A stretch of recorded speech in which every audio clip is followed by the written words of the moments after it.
In this video, I'm going to discuss an SEO ranking factor that you should definitely know about, and that's query deserves freshness, otherwise known as QDF.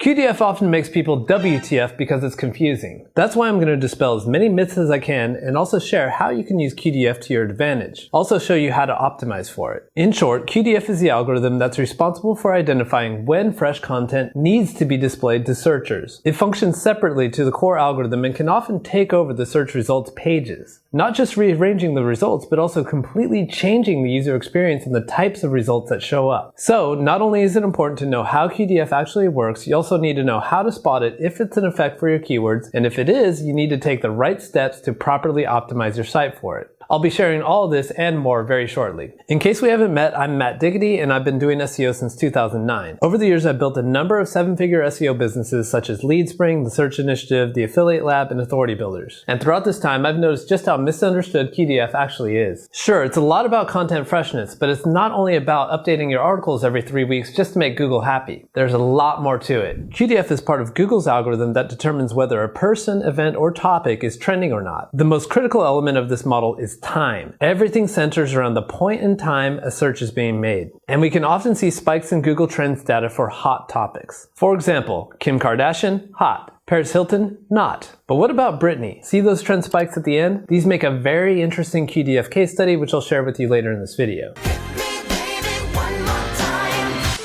The QDF algorithm is only interested in sudden spikes of interest and topics that are trending. So an evergreen topic like SEO, despite it being on a steady rise in popularity, it just doesn't get those dramatic spikes or interest that we saw for the ladies mentioned earlier. So it doesn't trigger the QDF algorithm. As I mentioned before, many people think it's about needing to keep updating their content in order to stay relevant. While this is a good practice to get into, and it's advised by many SEO experts, myself included, it's a different thing to the QDF algorithm. As defined by Amit Singhal, Senior VP, Google Fellow, and the guy who created QDF, it is a mathematical model that tries to determine when users want new information and when they don't. Amit created the QDF model in 2007, and it has been a ranking factor ever since. The model was updated in 2011 following Google's caffeine algorithm update. Where most people go wrong is they think that QDF applies to all content and all keywords. It doesn't. It only applies to searches that deserve results with up-to-the-minute information. If there's a blackout in New York, the first publisher, usually a news site, will have something up within 15 minutes. But people start looking for information within 1 minute of the event. This is a classic QDF scenario. COVID makes a great example of this in action. In the early days of the pandemic, publishers were freaking the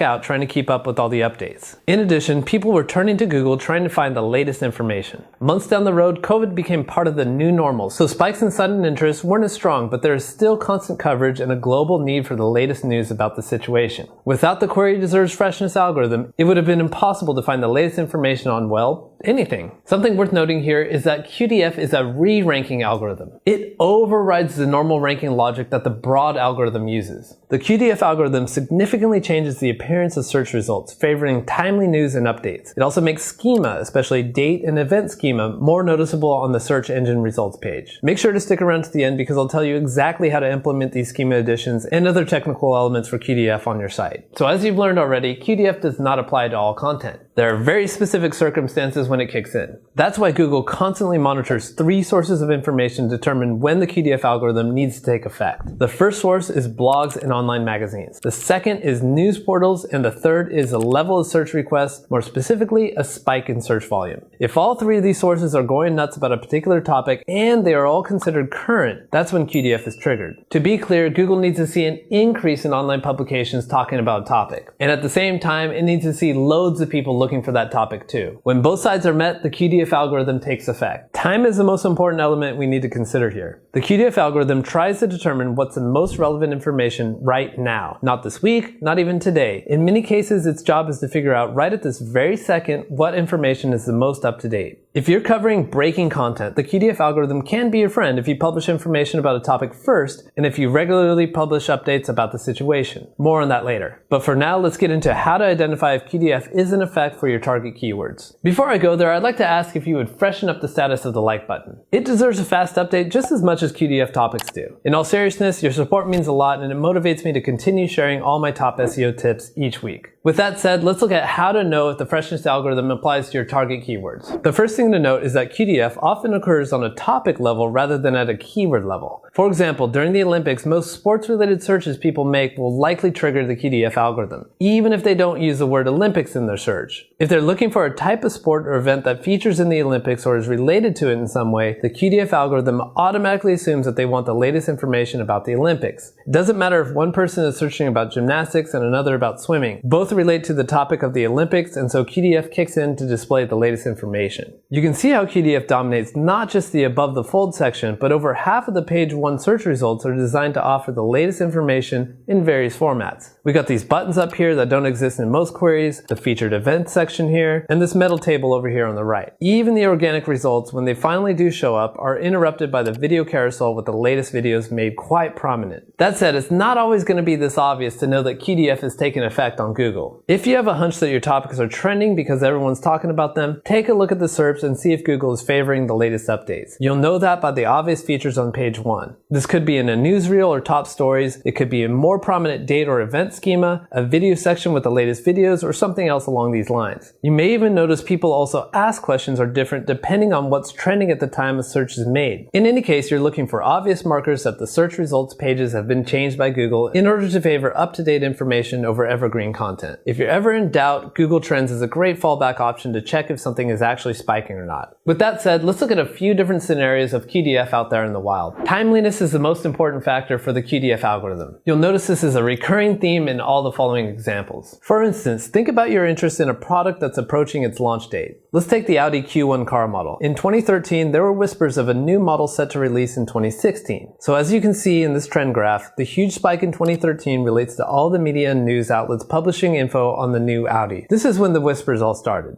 So as more people started searching for the Audi Q1, well, this is where we cue the QDF algorithm effect. The same thing happened again in the second half of 2015 through 2016 as the launch date approached. We can also see QDF in effect for product sales. For example, Apple's second generation AirPods were released in March 2019, and there was a big sale around November and December of that year, the biggest spikes in the graph. On the search results, we can also see QDF in effect for the release of Apple's third generation AirPods. Notice the newsreel and latest information showing above the fold? Exactly. Now, product launches and sales aren't exactly a fast-moving sort of news topic, so anyone searching for a product would likely be satisfied with news that was a day or even a week old. A situation like COVID moved a lot faster in news cycles. When reports of COVID first came out, people couldn't guzzle down the information fast enough. As the world rushed into lockdowns and legislations were passed in record time, information from a week ago was considered ancient. This is an example of QDF in circumstances when people are looking for up-to-the-minute information. It's the digital equivalent to hot-off-the-press media, where we are literally hanging on the edge of our seats, refreshing Google search and news sites to find updated reports on a situation. Google search results about hot news topics often involved a news carousel. In the event of COVID, the entire topic has a custom designed results page, but this isn't typical of all breaking news. It simply depends on how important a topic is deemed based on how much it is searched for and how many publications are publishing about it too. For instance, queries about the latest variants or vaccinations trigger results pages that are taken over by the QDF algorithm more than queries related to legislation changes in particular areas. We can see a similar thing during natural disasters or other unexpected events. For example, note the spikes in searches about the Australian brushfires, especially in 2019 when they were reported as being among the worst fires in Australian history. We get the same effect when we look at the 2019 blackouts in New York. During such events, the SERP page is changed to feature the top stories covering the event with a timestamp showing how long the story was published. Another QDF scenario I haven't touched upon is celebrity gossip. I mean, it's a pretty obvious one. I'll go into it anyways because it's a nice segue into how the exact same search term can bring about a completely different results page based on when the search is happening. Celebrity births, deaths, marriages, and breakups spike huge gossip events that trigger the QDF algorithm. Take Elon Musk's relationship with Grimes. In May 2018, they got together and attended the Met Gala. This sparked so much controversy at the time that someone created a Chrome extension to replace Elon Musk's name with Grimes' boyfriend anytime you read about them online. May 4th, 2020, they had a baby girl. That's the biggest spike in the middle here. And in 2021, they broke up, the third spike. I mean, Elon Musk is a pretty big deal as one of the world's billionaire scientists on a mission to take us to Mars and all that. But the birth of his baby in 2020 sparked the most interest in him to date.